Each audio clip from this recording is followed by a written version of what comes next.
Welcome back to more Disco Elysium. I want to get straight into the action, so I'm going to continue following the perimeter here and investigating anything and everything that I can. Just want to make sure I'm not getting lost, not missing anything. Alright, some money. No boat in the boathouse today. This section of the coast hasn't been touched in decades. And we got some magnesium and an oversized superstar sunglasses.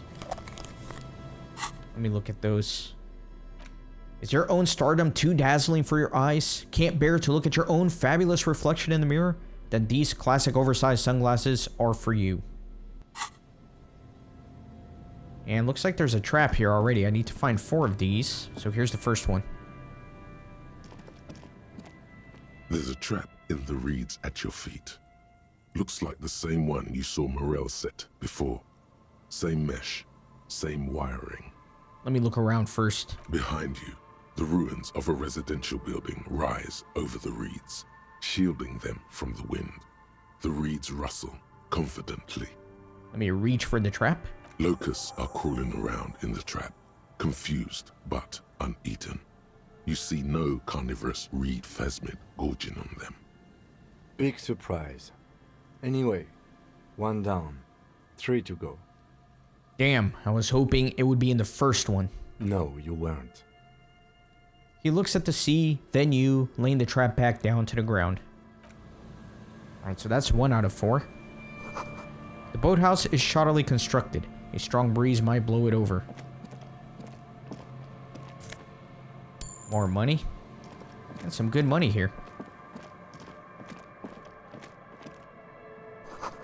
Ancient paint is peeling off the roof of this shaded bench, covered in rust.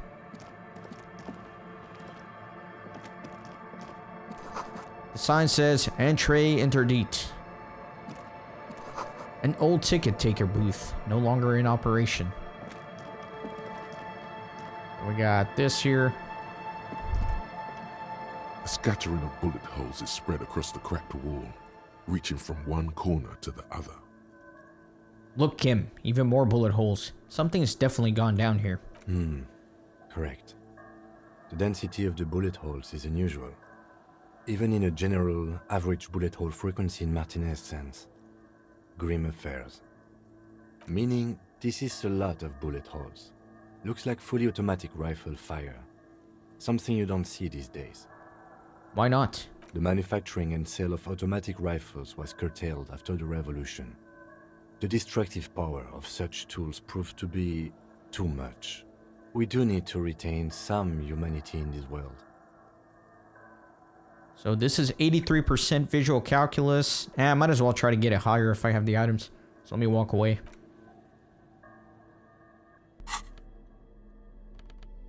Let's see, anything with visual calculus here. I wish you could filter items by the thing that they give. Yeah, like this will give me some visual calculus.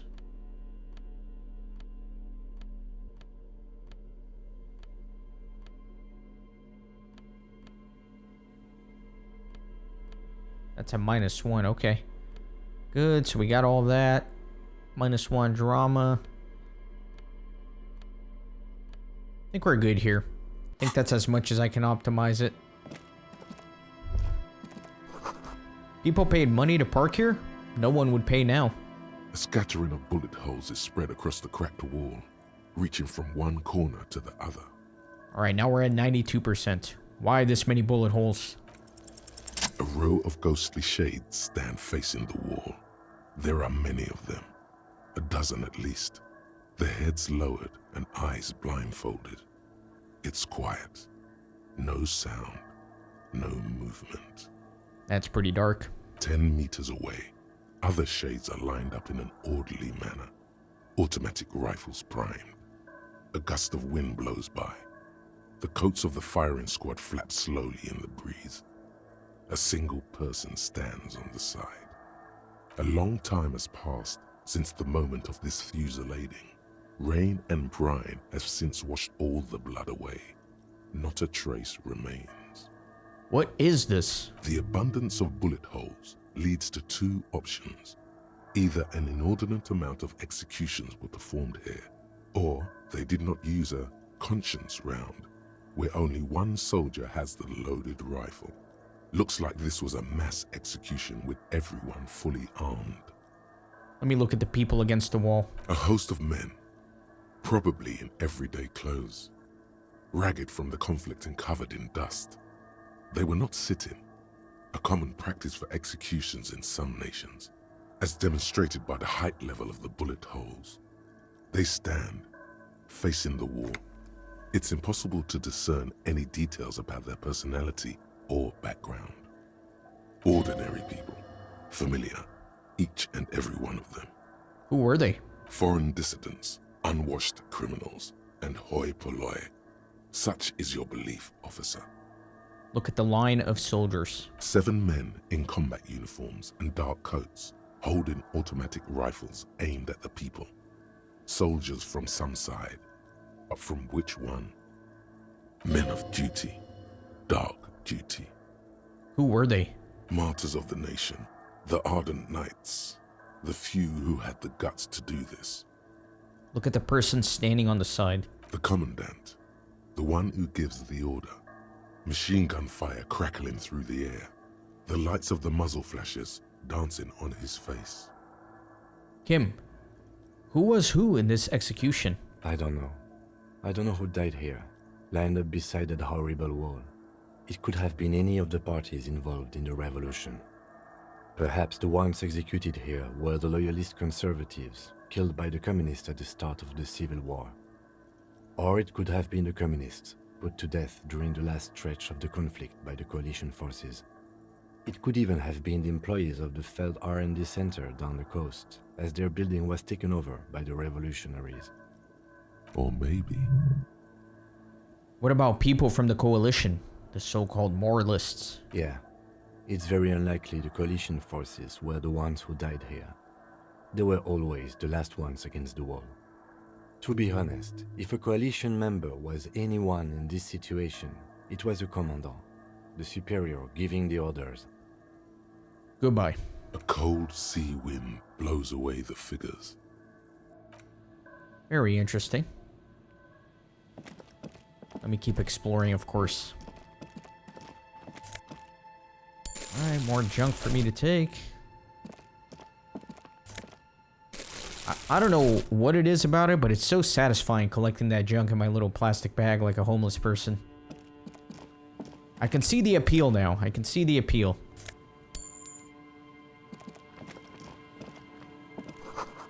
The door is not only barred shut, it's inaccessible. What is this? A fallen pipo. +2 logic, -1 perception. +2 logic, that's a pretty nice bonus.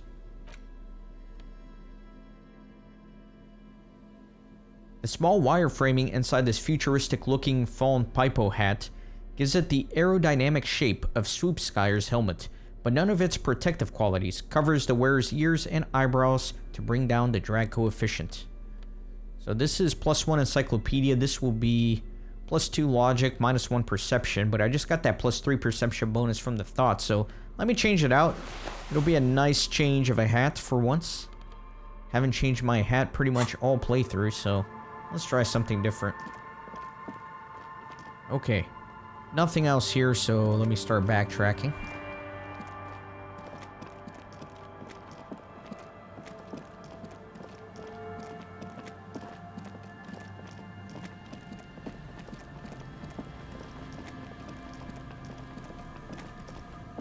Ah, looks like these guys are gone. I think since I checked one of the traps, now this one's open and they left, so let me check this trap here. This is the trap Morel just set. Checking it over, he said, is just a technicality. But Let me look around. the reeds by the abandoned campsite sway and tremble while the snow falls all around. The later it gets, the colder. Remnants of the camp can still be seen in the sand. The fire that's gone out. You feel strange, somehow. Let me reach for the trap. This trap is also full of panicked locusts. No sign of any cryptozoological beast inside. Another empty trap. How are you enjoying the cardio, Lieutenant? I am quite enjoying it myself. Always up for a good jog. Otherwise, would I still be on this case with you? He smiles and raises his collar. It's windy. Okay. Nothing else here. Let me go up here, I think, now.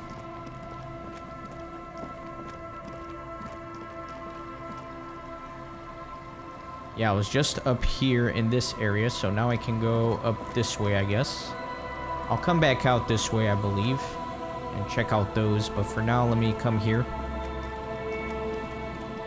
Let me just start at one end and make my way to the other. The fence blocks the path. No way on from here. So it looks like I'll need a pry bar for that area.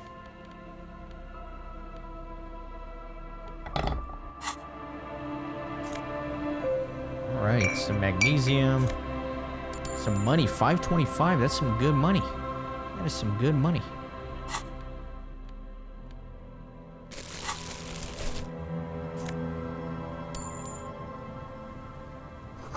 Another power box. It charges nothing now. It's empty. You see a once bright mural towering above you. The signage has peeled off over the years, but you can still make out Feld Electrical R&D. A slogan used to intertwine with the loops a long time ago. Now, only a shadow of peeled letters remains. It says, "Tomorrow is just a whisper away." Tomorrow is just a whisper away. Looks like tomorrow never came. The lieutenant raises the collar of his bomber jacket.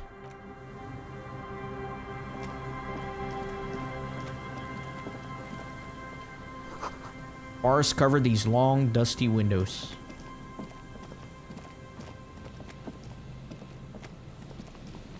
What is this over here? It's like a door or something, but I can't really get there. The remaining windows rattle from a strong gust of wind. They're covered in a thick layer of grime. They must have been like this for 40 years. I'm gonna try to see inside. Dripping water falls from a high place. All you can see is the shadow of a collapsing staircase. There's rust and corrosion on the bars. They're foaming with it. And a small layer of white salt from the sea. Lieutenant, can you make out what's inside? No. I won't even try. You know, He takes his glasses off. I had a partner once. They called him Eyes, because he had to show me things. It's that bad. Can you still shoot, though? Well enough, actually. It's odd how that works. I'm no sharpshooter, but I pass my shooting courses 7 out of 10. Okay, so... yeah, weird. I can't get to that area. Maybe from a different angle at a later time. For now, let me keep exploring. Yeah. Buzz, hum, the electricity flows through the wires with audible power. So I unlocked the quick travel. I haven't used the quick travel yet, but apparently that's the thing. Let me explore up here. Someone has left an unidentifiable article of clothing on this railing. It smells really bad. I'm gonna touch it. The cloth, if you can still call it that, makes a soft crunching sound as you thrust your finger into it. Take a closer look. It's streaked with dried seagull shit and tangled with pieces of seaweed. A dangling arm suggests that there might be a jacket beneath the crust of filth. It seems likely that it was left in the surf until someone laid it out on this fence to dry out. Unfortunately, that just seems to have stiffened it into a shapeless mass. Please tell me you're not taking that with you.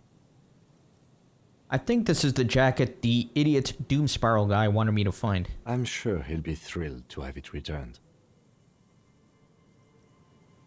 The lieutenant looks at the stinking rag and sniffs. Guess let me just take it. It is a filthy jacket.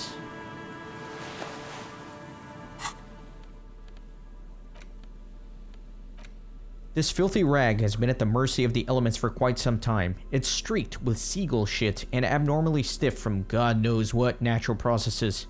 You can't even tell what brand it is. As you hold it in your hands, it makes an uncomfortable crunching sound. Man, how did this jacket get so disgusting? It's a sordid, filthy tale, not for the weak. Are you sure you can stomach it? Think about it. It occurs to you that you're not even holding the jacket itself, but rather the thick crust of jetsam and seagull shit that ensconces it. It smells like a dead sea creature, tangled in grey strands of seaweed. It must have spent quite some time in the water before the tide deposited it ashore. Okay, but what's the crust made of? Somehow, it was carried or dragged to the boardwalk. If not by human hands, then perhaps the feral dogs that prowl the beaches at night. The faint impressions of many footprints are also present, though it's impossible to tell what kind or how many. Suffice to say, the jacket spent some time on the ground before someone draped it over the railing. What happened when someone put it on the railing? The crust is hard. This jacket spent at least a day baking in the sun. Who knows what happened to it then? I'm just going to pretend I didn't think about any of this. It's too late. You've already thought about it, and now your hands are covered in muck. Maybe if I wipe my hands on my pants? What? No. Then it'll just be on your pants. This is a disaster. You'll never get the smell out. Okay. Let me heal the morale here a little bit.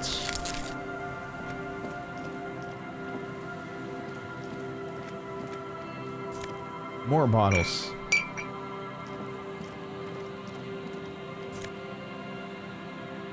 Mega Bino prescription lenses. Whose idiotic idea were square and beige plastic frames anyway? Beige is a color that does not look good on anyone. Not to mention that seeing the world through these exceedingly thick lenses feels almost nauseating. Vagrants have recently painted the tarp red. Water drips from it. A coin-operated weighing machine hasn't been used for a decade.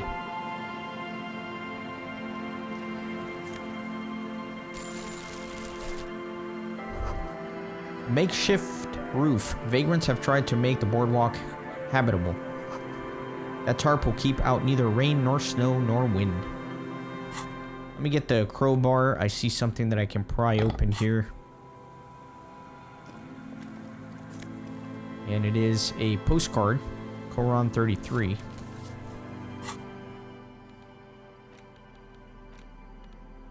This one has hell written on the back. It could not be further from the truth. It's the Boomiers, and Kuran, the nicest district in Revachol West, is enjoying a sun-drenched day. Tall and handsome buildings rise from the riverside.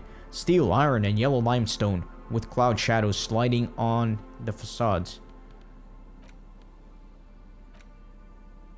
What am I doing? I'm getting my bag back, that's right. There we go. Okay, gotta keep exploring here and get these coins.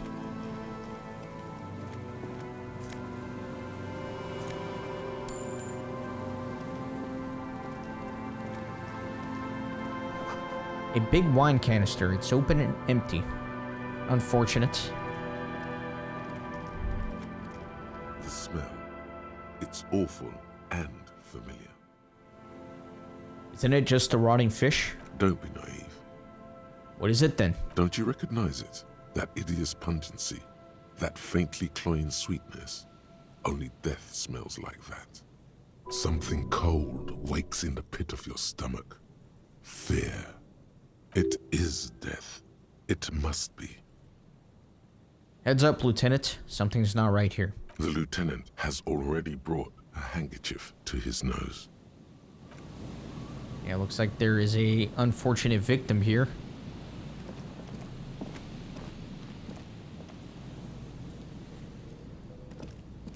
There's some tear, an empty cigarette package, and a crumpled kebab wrapper in the trash bin. Let me examine the tear. 2 empty bottles of Tallulah vodka and a can of black potent porter is all you find. No, there's more in there. Livis strawberry liquor, plus some Pilsner bottles too. Better not pick them up. They seem unhygienic. A tragedy. The lieutenant looks in the can, eyes watering from the smell. Let me examine the cigarette package. Whoever tossed it here was a heavy smoker. The brand name reads Red Astra. Red Astra is the black market version of Astra cigarettes, known for their high tar content. And let me examine the kebab wrapper. You see traces of mayonnaise and ketchup on it, as well as a tomato wedge. The wrapper reads Shish Kebab Revachol. It's no older than a day or two. No mold yet. It's hard to concentrate in the smell. The sea air brings some relief. And let me make sure I didn't miss There's some anything tear. here. Okay, I thought maybe it would let me pick up some of the tear. Alright, let me examine the guy here. A man lies on the boardwalk, his limbs bent and neck turned at an unnatural angle. Right next to him is an empty bottle of spirits. In his cramped hand, a chewing gum wrapper. The smell is not as bad as a 2-week-old corpse, but it's definitely heading there. Hold on. The lieutenant squats next to the corpse and examines his face. 2 bulging eyes stare back at him, void of any signs of life. Lividity is faintly pronounced. Whoever this is has been dead for 2 days. No longer. We need to investigate. He stands up and shivers as a gust of wind blows through his bomber jacket. Another dead body. This is your job. Steel yourself. Calm now. Carefully. Just another day. Just another dead body. Breathe. Let me study the clothes. He's wearing mud-caked boots, beige trousers, and an old brown leather jacket with a bright blue lining. There are traces of kebab sauce on his chest. A cool leather jacket with a bolt of blue? Oh no. This sounds terribly familiar. Let me search his pockets. You find some sunflower seeds and a rain-soaked library card folded into 2. His jacket feels sodden and heavy under your hand. Oh no, I think we found the husband of the librarian. Good. We should take a look at that library card after this is done. Let me study the man. The man has fallen through a crack in the boardwalk and hit his head against the metal bench. Coagulated blood covers his black hair. One of his feet is still dangling through the hole. A bad fall. It might have been dark outside. This place is a minefield in the dark. Let me examine his face. His expression is dull, like the sea behind him. Drops of water shining on his mustache. His eyes, empty and wide, look frightening in their frozen gaze. Height, 170 to 175 centimeters. Curly hair, stout build. Age, approximately 50 to 60 years. He was just about to head home. The first step back home proved to be his last. That's what the chewing gum seems to point to as well. Let me study the surroundings. There's some dried blood on the metal bench, right where the corpse's head rests. The floorboards are rotten and slippery wet around the hole. An empty bottle lies nearby. A chewing gum wrapper is clutched in his fist.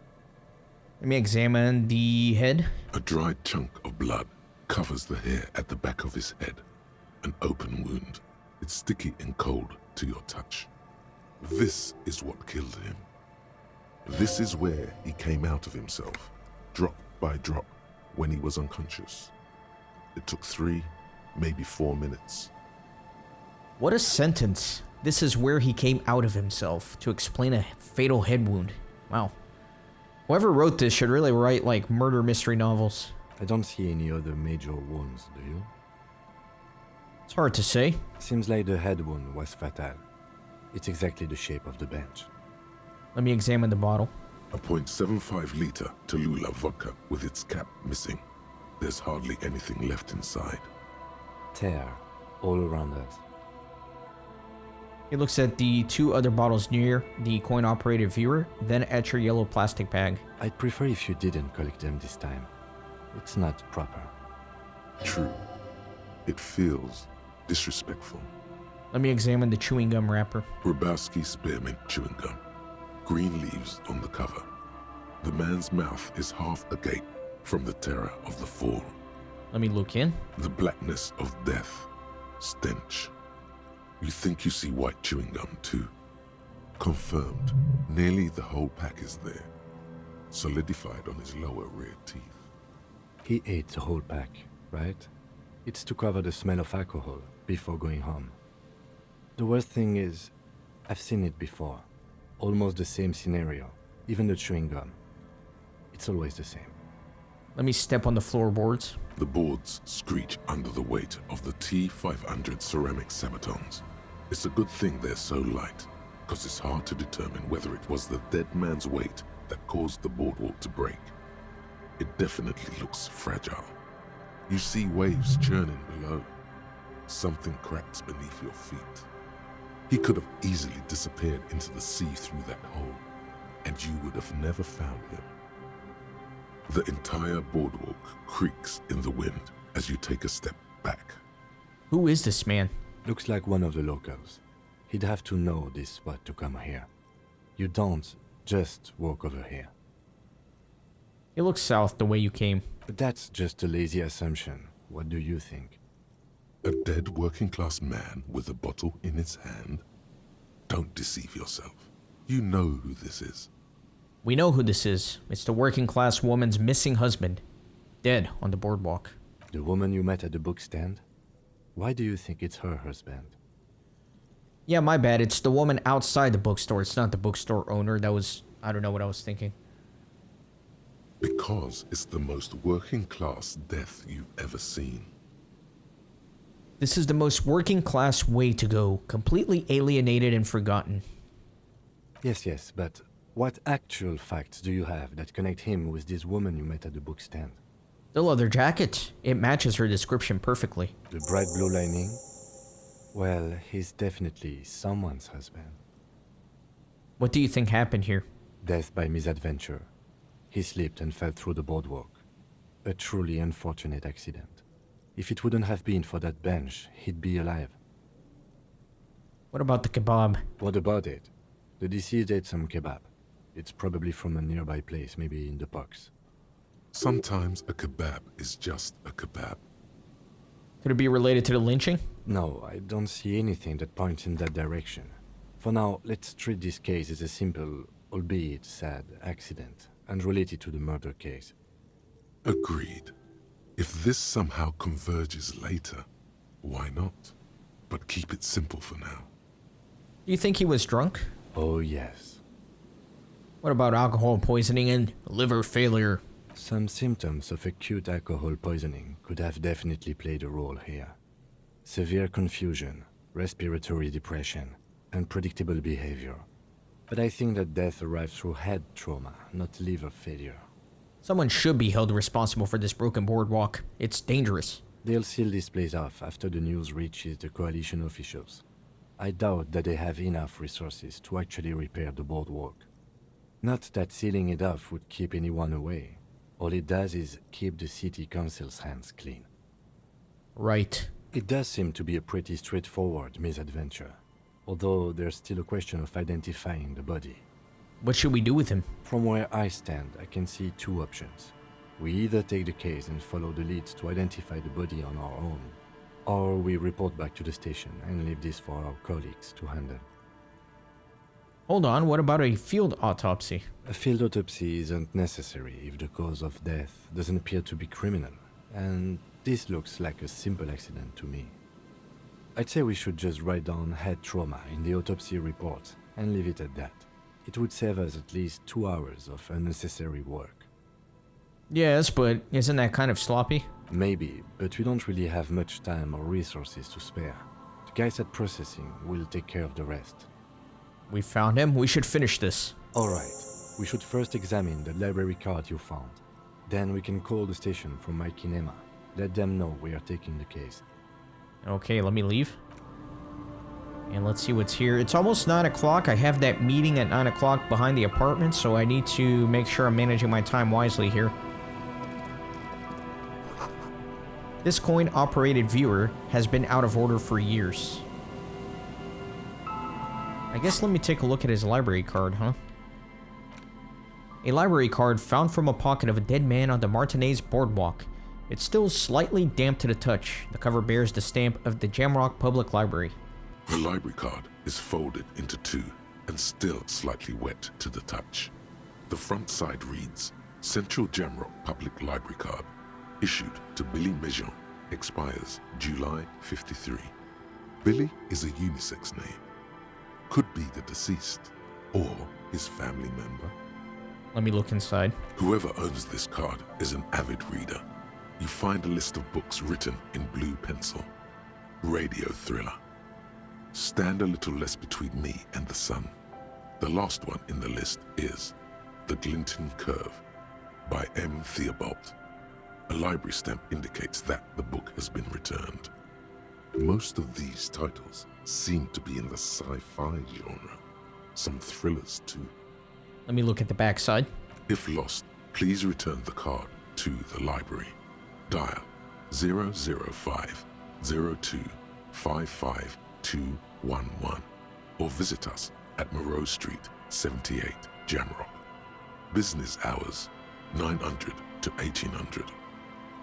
So there was a phone near the union leader's office, so maybe I could use that to dial this number during this time frame. Good. We should give them a call from my kinema. See if we can learn anything about Billy Mejean. Okay, or from the car. That makes more sense. Okay, very good.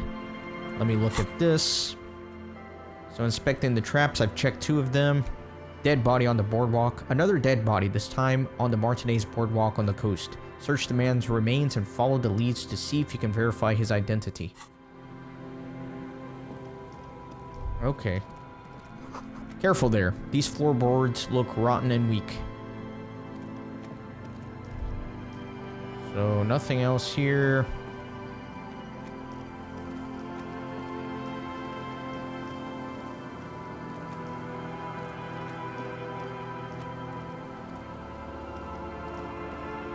Right, so this is a whole new area. I think I am gonna stop exploring here for now. I need to start making my way back to town for that meeting.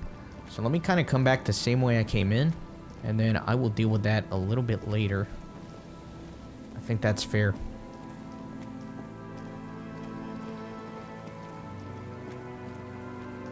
Let me look at this though. Take some money. Nice. Rust-eaten letters read Mazout. The rear tire of a motor carriage adorns these reeds. What's down here?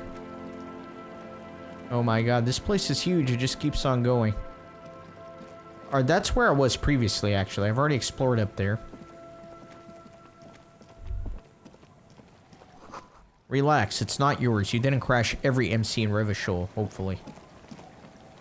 Alright, let me follow the periphery before I go deep in there. 2057. A little black swallow circles above you. You hear it chirp. Yeah, I've already examined that dock area.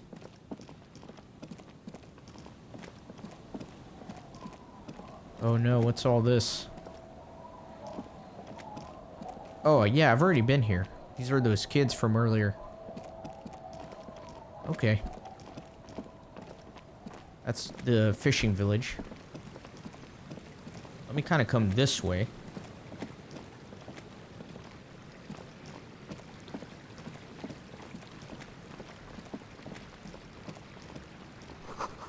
Looking back at you from the rust-colored water, you. Gotta kill another 3 minutes, but I don't want to get into like a deep, long conversation or anything. A kick drum pulse. The music is coming from somewhere on the ice. A school of fish huddle around the fence post.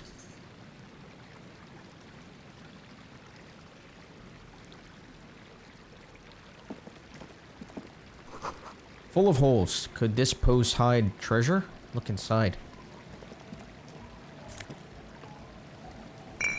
Nice. Potent Pilsner. Oh my god, there's so much stuff here. There's stuff absolutely everywhere. I'm not gonna go down there. I think I want to avoid exploring too much for right now. Yeah, it's like a whole new area here. I like the music that's going on in there. Well, yeah, I need to go back to town. I'll come back to this area tomorrow.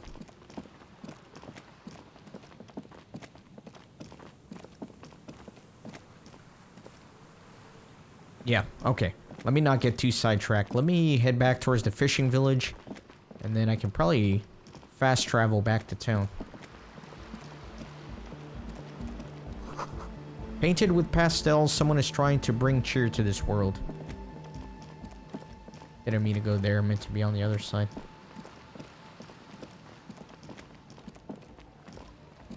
Yeah, there's a lot of stuff here. Let me just avoid it.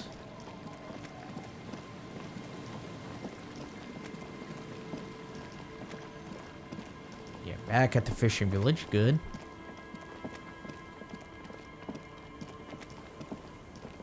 Yeah, and I think I can swift travel from here, but I just kind of want to go through on my own and see if there is anything else I can take a look at.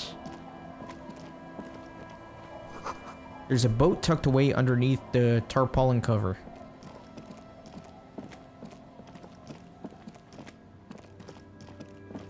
There's the other trap. Should I just check it? I might as well. This trap's not too hard to spot, once you know what to look for. Keeping it hidden has not been a priority for the cryptozoologist. Let me look around. The reeds bend forlornly toward the sand. Snow covers the broken stalks like a shroud, and they shimmer, ghostly, in the darkness. In the east, the city center hums to you. The constant, distant song, louder on this part of the coast, nearer somehow. And there's that cold again. Always the cold. Nothing but locusts in this trap as well. Definitely no cryptozoological monstrosity. Empty as all of them. One more of these and we're done. I must stress that I did not expect a cryptozoological monstrosity to be in this trap. Of course. Noted. And let me leave. We're at 20:59, so I need one more minute. Ahead, decades-old concrete defenses. Children play on them now. So this is where I came in from. But I think I never checked this area either, so let me just poke my head in here. The swing is missing. No one's been here for a long time.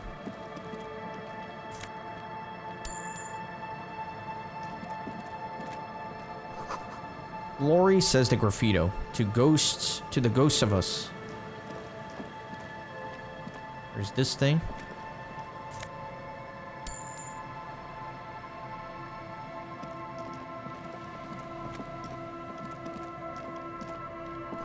Someone has left their music collection beneath the tarpaulin. Is this finally the karaoke thing? The smallest church in St. Sens. Nice, I did get a tape. That might be it. Let me take all that tear. Let me look at my inventory. The tape you found from a shack on the coast. The A side has smallest church in St. Sens written on it, while the B side is supposed to contain the instrumental version. Requires a boombox to play, which I did buy. Nice. The porter reel is just what you needed. The reel's attached to the apparatus with a satisfying click. The tape is routed behind the magnetic reader. Press play on the tape. You press the large button marked Commencer, and the tape starts spinning. There's a small delay before the song starts playing. Press your ear against the speaker. It sounds like someone's moving in the room, getting comfortable. Then the organ starts playing a simple, melancholic tune echoing in the hallway. A lone singing voice joins in, telling you about the tiniest church in Cessons, surrounded by even tinier yard. You almost feel the seaside mist on your skin. It's mega sad. Within seconds you know this is the one, the real shit you've been looking for. The one you trust your room to. This one tells it like it is. This is your tune. A click, Then silence for a bit. Then the tape stops spinning. Could I sing this for karaoke? I think I could sing this. Of course you could sing this. You could take sad to a whole new level with this. And you already know the lyrics since you've listened to it like a million times. Yup, they're all here. All 3 verses. And the B-side of the tape contains the instrumental version. It's like the world itself is telling you to do it. Only one obstacle stands on your way. Nothing can stop me now. Gart. You have to convince Gart to let you sing karaoke in the whirling. After you've won him over, you can express yourself. Let the pain out. Make everyone understand. The lieutenant watches you pack up the boombox. He doesn't say anything. Okay. So it is 9:03. I'm not going to do anything else other than go to the apartments. But I think I cleaned up this area nicely. There's that church area that I'll have to come back to. But for now, I'm going to go straight to the apartment. Hopefully, we're going to sing some karaoke tonight as well. What is this?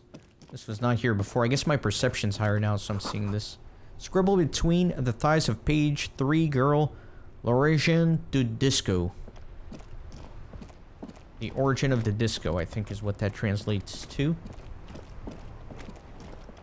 Okay. Off to the apartments.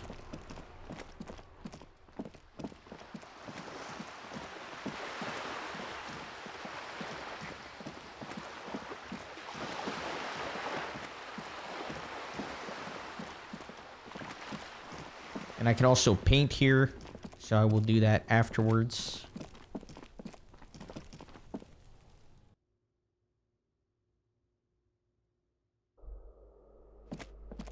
And I think the guy is over in this balcony, if I remember correctly. It's been a while.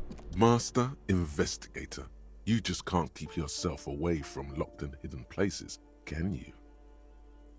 It's my duty as a cop to investigate every square inch of this world. Attaboy, the world's secrets were made for you. They wait patiently for you to uncover them. Alright, so that's another possible thought. The Jamrock Shuffle. By now it's clear. You like to look inside containers. You like to open doors and see what's behind them. Maybe secrets. Maybe more juicy containers. Let's be honest, you like all containers. Trash cans, utensil trays, manholes, coat pockets, secret containers left behind by the Philippian kings that hold forbidden relics. Okay, you haven't come across one of those yet, but one day. Wait, is that why you're so hell-bent on opening containers? Do you think you'll find the Holy Scepter and the Orbe de Montagna? I'm probably gonna do that thought because it sounds like a completionist thought. Like something I would do. So yeah, let me go on this balcony. Oh, what was that over there? See, I don't wanna get sidetracked. Let me do this meeting and then I'll explore a little bit more.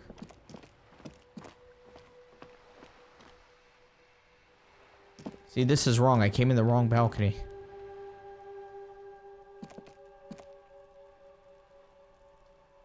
I came in the wrong balcony. My bad. Oh, what was this? Did I miss this originally? Waves crashing in the darkness. 16 days of coldest April. I will read that after the meeting.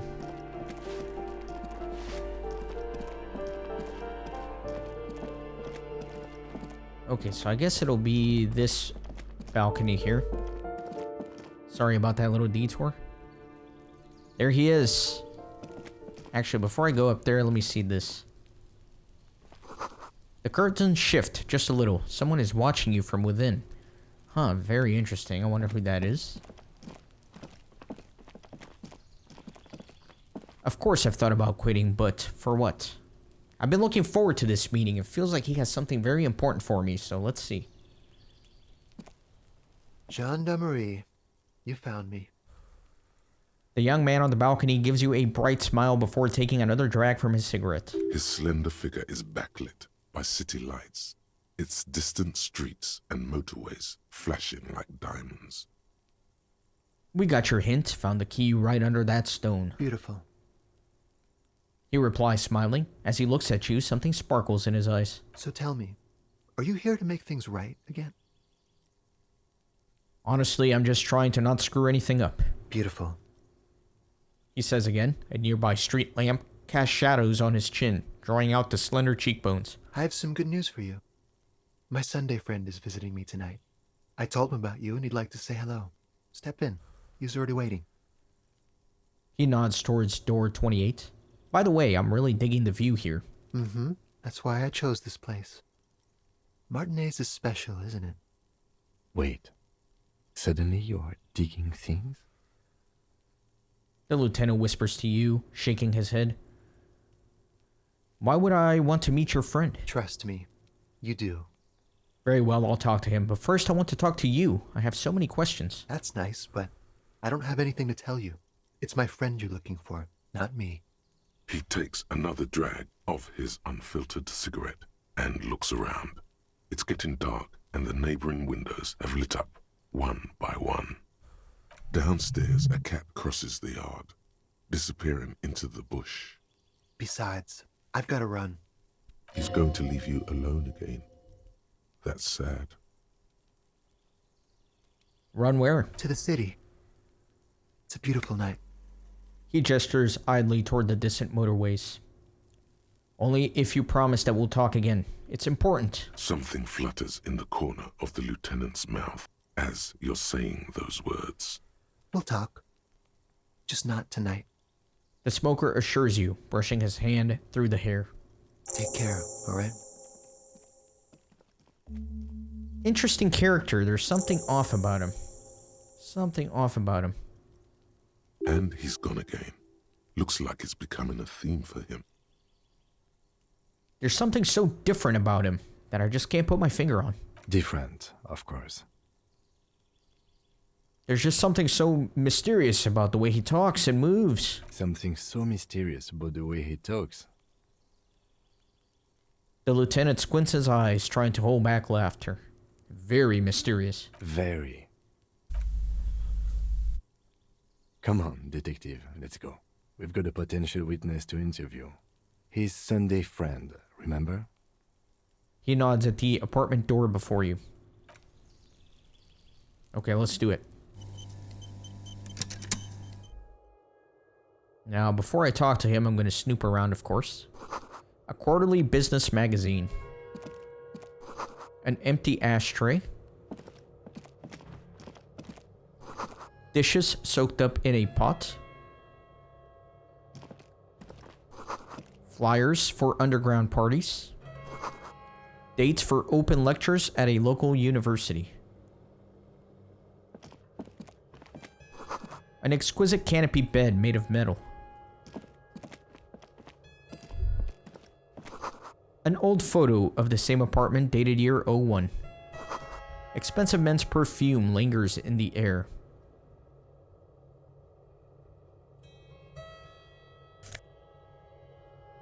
Party Dragon Silk Robe. That is spectacular. Of course I'm gonna take that.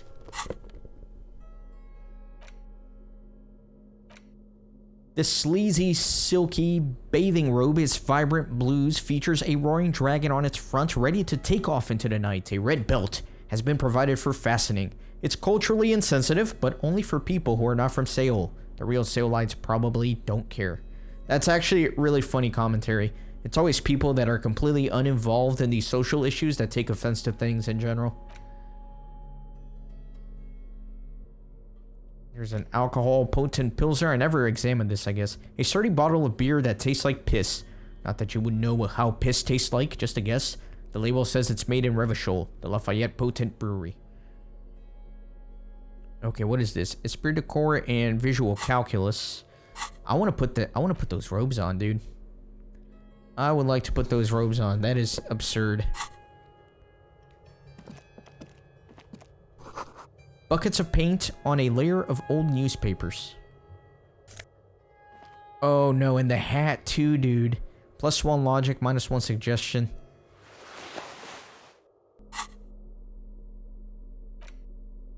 The Samaran conical hat. This tawny cone-shaped hat looks like a beacon of Samaran wisdom, its straw sticking up like antennas. Thank God you can't really see people's reactions when they see you strolling around in this incredibly insensitive headpiece. So 2 logic, 1 perception. This is 1 logic minus 1 suggestion. I just want to see what it looks like. Yeah, that's ridiculous. Kind of funny though. Okay. Let me talk to this guy. You have acquired the robe. Keep it, officer. It looks good on you. You shouldn't be seeing him in an intimate setting. For some reason, you feel this man is your superior. Superior, but he's not in the command chain. My name is Charles Vildrouin, and I am an official with the coalition government.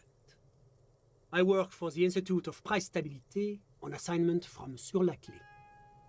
I heard you talking to my friend outside. Very good. Super. I am here to assist you in any way possible. Ask me about the hanging. No, first ask an innocuous personal question to get the interview off on the right foot. Yes, make it clear you're the one setting the terms here. Before we get to that, tell me where you got this beautiful silk robe from. Oh, we got it from an atelier in the East Delta Commerce Center. Personally, I think it's a little culturally insensitive, but the material is great. Sadly, the shop is now out of business. That's really all I can tell you about it. He forms a little rooftop with his fingers. Cold air sweeps in from the balcony. That didn't work at all. The lieutenant takes out his notebook and nods to you to proceed. Can you tell me about your friend? Ah, my friend. My friend is a good young man. His family immigrated here from Kedra, and life has not been easy for him. But he understands the importance of education. He has taken his future into his own hands, and that's all that matters. What's Kedra? Kedra is a candidate member of APIS. But, between you and me, their potential membership is a more contentious issue. What do you mean? That it's never going to happen. They entered negotiations in 21, and it's been pending ever since. What's this EPIS thing you keep talking about? EPIS is a very special program developed by the Moral Intern to support certain Occidental nations. It began as a unified system of weights and measures, which proved to be a wild success. Nothing but kilograms and centimeters as far as the eye can see. God, yes. Sweet standardization. The backbone of rationality and commerce. It was such a wild success that we expanded it into an economic union for the processing of steel. Another success. And between you and me, the Moral Intern feels emboldened by this success. Emboldened to take EPIS to the next level. What's on the next level? A supranational political alliance. The United States of Occident. Is it going to be like this place here? You mean Revachol? No, it's going to have transparent democracy. Is Revachol going to be part of EPIS? It's one day going to be a candidate member of EPIS, sure. Except that candidate members never become full members, do they? Didn't you just say that candidate members never become real members? No, candidate members do become members. Why do we even have the whole system in place if they don't? It just takes time. Time and evaluation. But we were talking about my friend here, not politics. How did you two even become friends? How did any of us become friends? Bad things happening on the Insulindian Peninsula? Oil platforms ablaze in the night? Civil wars lasting for years? Finally, the international community is forced to step in. You're describing how the coalition occupied Revachol. One of the wonders of democracy is that everyone is allowed to have his own opinion. And not just allowed, encouraged even. Have you ever tried debate? The man pats his pockets looking for something. What do you mean? Debating. You should consider joining a debating society for adults. I hear they're oodles of fun. I used to have a flyer for one, but now that I start thinking of it, it was for an improv class anyway. It's this funny theater thing, you know? Very creative. Helps relieve stress. A chill runs down your spine as you envision a half-dozen people in professional attire standing around a chair, awkwardly pretending to be waiting for a motorbus. It's neither funny nor creative. You still haven't told me who he is. Sorry. Who? The man throws a quick glance at his watch. Your friend, the smoker on the balcony. We were just talking about him. But I told you, officer. He's a bright young man here to pursue his education. Education is the foundation of our future, especially the arts. It is a cornerstone of our civilization. Fine, but what's his real name? Officer, you have to understand. I can't give you his personal information. I'm sure you have your own methods and databases, right? Please don't put me in this situation. So all you can tell me about him is that he's here to study the arts. He's deeply enmeshed in the study of the fine arts, yes. As though you weren't envious enough of the boy as is. Which arts? He's a truly free spirit. He likes all the arts. Perhaps graphic design, printmaking, who knows? The world is open wide for a talented youth like him. What are you doing in his apartment by yourself? I'm just enjoying the view. The man smiles, nodding to the window. What view? It's dark outside. Listen. He says, raising his hand. The baby is crying in the neighboring apartment. Someone's baby is crying. No, listen. He says again, looking outside. The Insulindian Bay. What about it? This place used to be a luxury accommodation before the revolution.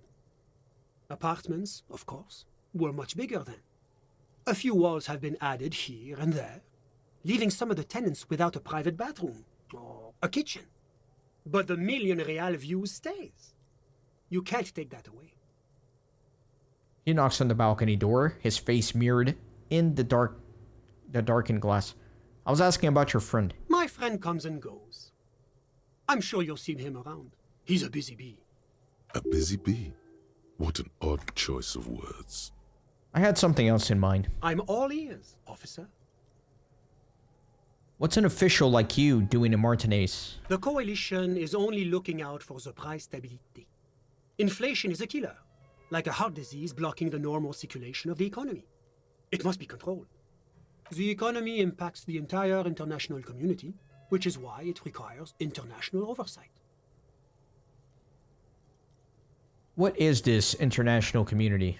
La communauté internationale is what Revacholians colloquially call the coalition. In other words, the nations that stopped the disaster of the revolution. Okay, but what are you doing here, in this apartment? Well, I'm renovating it.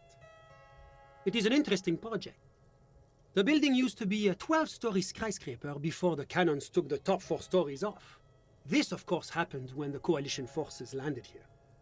You could say I'm undoing some of the material damage the international community caused when we arrived here.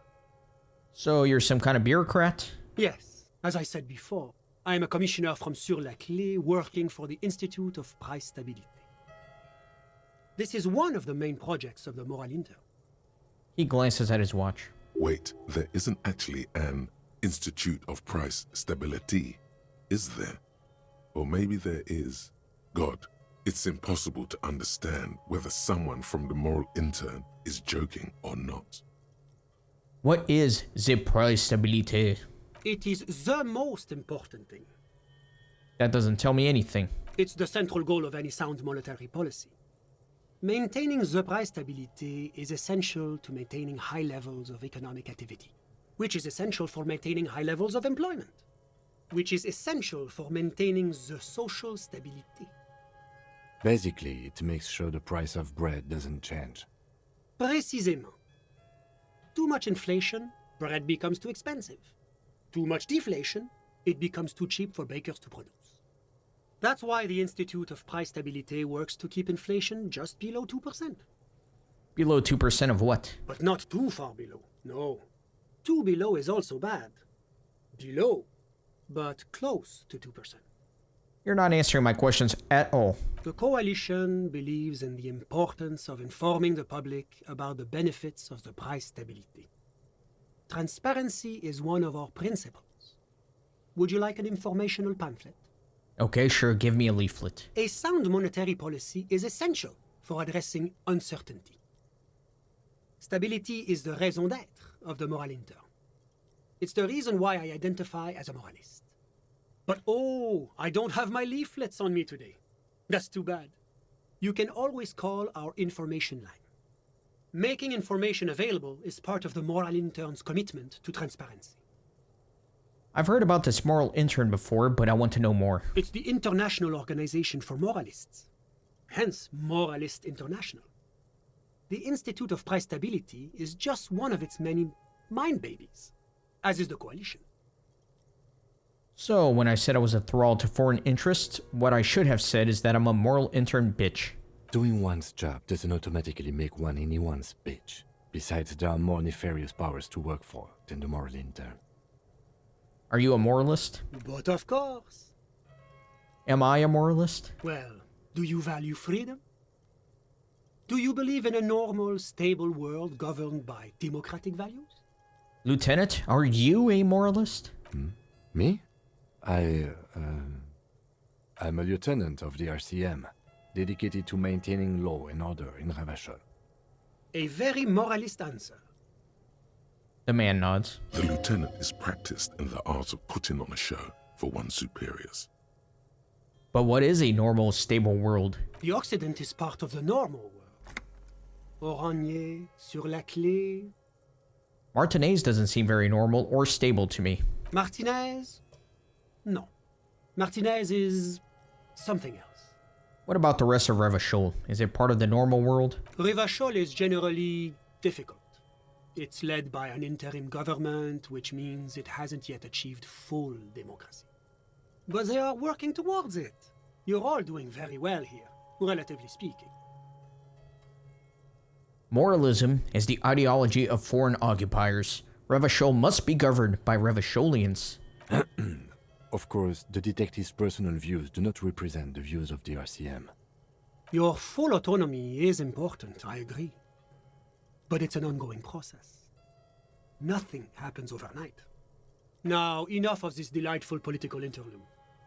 Was there anything else you wanted to ask? Tell me about Sur-le-Cliff. What's there to say?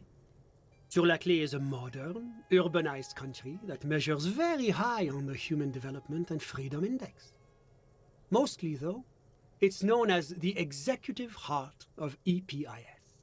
Moreover, it is a great sponsor of less emerged countries.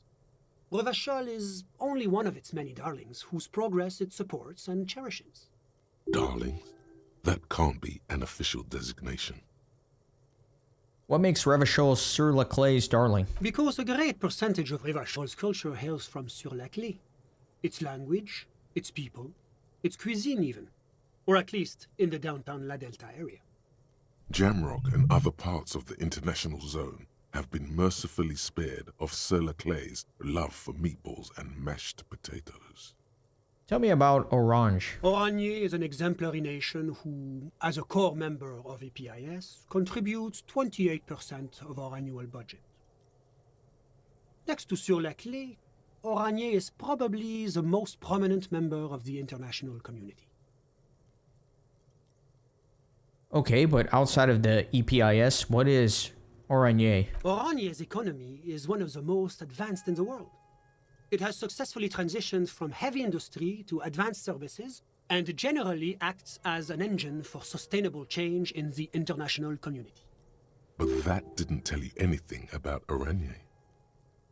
Can't you just talk like a normal person? About what? About Oranje, just tell me what it's like there. Oh, it's very urban and very well organized. Their streets are clean, their horse cars run on time, the people are polite and efficient. Like I said, they are an example for less emerged nations to follow. Enough business. Let's talk about something else. Whatever you wish, officer. You actually witnessed the lynching? I'm sorry to say I did, officer. Is it because you did it, Mr. Villadrone? Because I did it? Don't jerk my chain, paper jockey. You did it, didn't you? What's the meaning of this? Is your colleague here trying to arrest me? There is no meaning, sir. Please excuse my colleague. This case has been a great strain on his nerves. Back off. Now. This man has diplomatic immunity. It serves no good to accuse him of a crime he didn't commit. Kim's right, I'm sorry. I haven't been myself lately. Well, I can certainly understand that. That hanging was a surreal play. Everything since then has been too. The man loosens his tie knot and appears to relax slightly. I was on the balcony when it happened, getting some fresh air.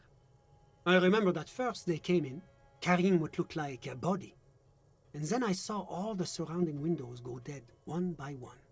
That's when I understood. I should not be seeing this. Sounds like the victim was unconscious, or at least incapacitated. Interesting. Who were they? Can you describe them? I couldn't see their faces well, and there were quite a few of them. But they were very loud and very Martinez. He pauses, looking for the right wording. Let's just say that the laboring classes can get rather expressive with their profanities. How many of them were there? I couldn't tell you exactly. Less than 10. Maybe 8? The lieutenant sends you a sharp look at the mention of that number. Were any of them huge? Like 200 kilograms huge? That's a giant you're describing.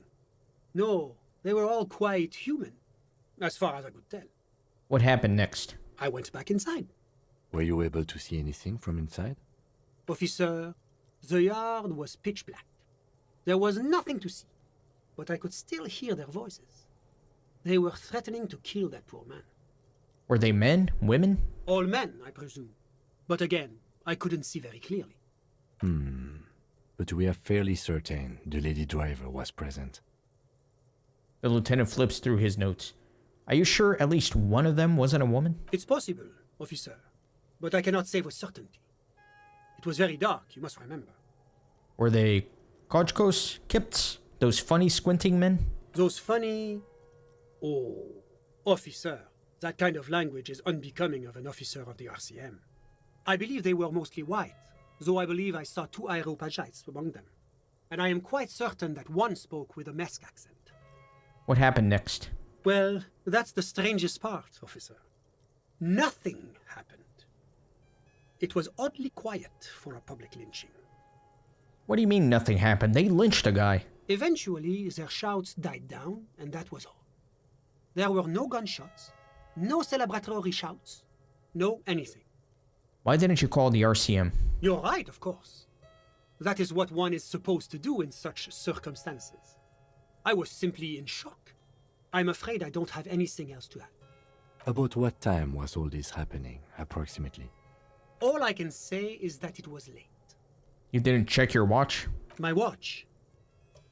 Yes, now I remember. It was 30 minutes past midnight, give or take. He looks at his watch as though noticing it for the first time. So let me get this straight. You didn't actually witness the hanging itself, did you? No, I didn't see the corpse until the following day. Well, that was a waste of time. I'm sorry I couldn't be of more assistance. Thanks. I've got all I need. A moment, officer. Do you have everything you need from me? I'm afraid we won't have the chance to speak again once you leave. Hold on. Why can't we talk later? It's against diplomatic best practices for an official in my position to be discussing murders with local militiamen. And I'm pressed for time. After you leave, I should be leaving as well. That's not the real reason he's so apprehensive. Men in his position shouldn't be seen loitering around in underprivileged young men's apartments in the middle of the night. I'm not going anywhere. I just want to have a look around in this apartment. Sure, go ahead. It's a beautiful space. Let me know if you have any further questions. He glances at his watch. Very interesting, very interesting. I wonder if they were having some sort of little love affair here in this apartment. Yes. Okay, so I've already examined everything. Someone else is watching, he says. So let me see about talking to him again. Was there anything else? No, thanks. I've got all I need. Of course. I'm glad I could help. Okay. And I actually don't like this kimono anymore. You know what? I'm going to put my thing back on here. I think this looks pretty sleek, man. Looks like some sort of Air Force captain or something.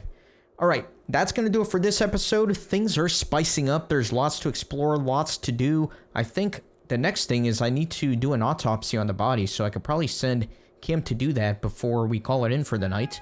But that's going to be in the next episode. Thanks as always for watching. Be sure to leave a like on the video. I greatly appreciate it. If you're one of the few people that are watching this series religiously, you're watching all the episodes from beginning to end, let me know in the comments. And you can let me know you made it to the end if you comment spaghetti and meatballs, okay? Just write spaghetti and meatballs and I'll give you a like. See you next time.